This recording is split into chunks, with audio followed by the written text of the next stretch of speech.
this to ostensibly go after drug boats and fight narco-terrorism. Yet everyone is taking this at face value. Listen. Why not have the Coast Guard stop them, which it is empowered by law to do? So Trump answers the question as asked. Because we've been doing that for 30 years, and it has been totally ineffective. Even the ostensibly right-leaning National Review gets it wrong by musing that this is all about regime change. Here's why this whole Venezuela offensive is really about China, and this is a shadow war against Beijing. The first in history that looks like it will actually work. You see, attacking Maduro is attacking Xi Jinping. To think that Maduro is some independent agent is naive and foolish. Why is Venezuela basically China? Well, follow the money, the oil money. Again, remember what I said yesterday about why China is likely the biggest force behind the Gaza war and promoting Palestine and Hamas protests around the globe? Remember, it's about taking advantage of bad leadership that sits over cheap oil and cheap resources. China sweeps in, buys out the leadership, gets free gas, essentially.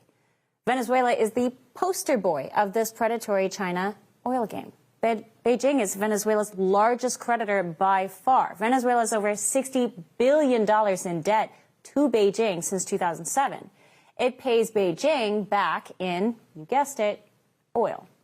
Venezuela is economically paralyzed by sanctions. The only country supporting Venezuela meaningfully is Beijing because they're the primary buyers.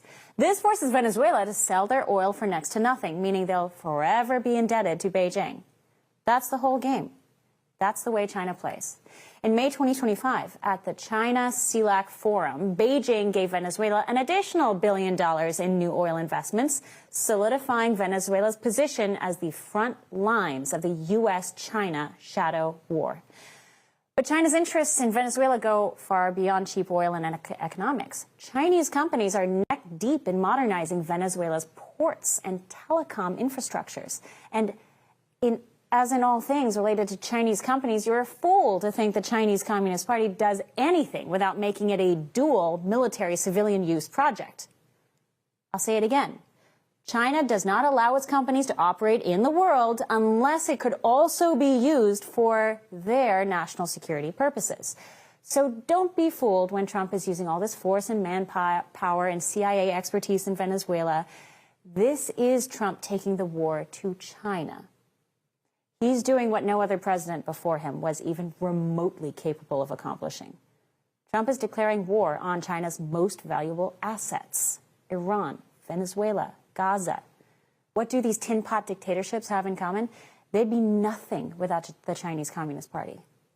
And China would be nothing in the geopolitical stage without them. And now Trump is taking them. Iran, Gaza, and now Venezuela. 3 strikes, and you're out, Xi.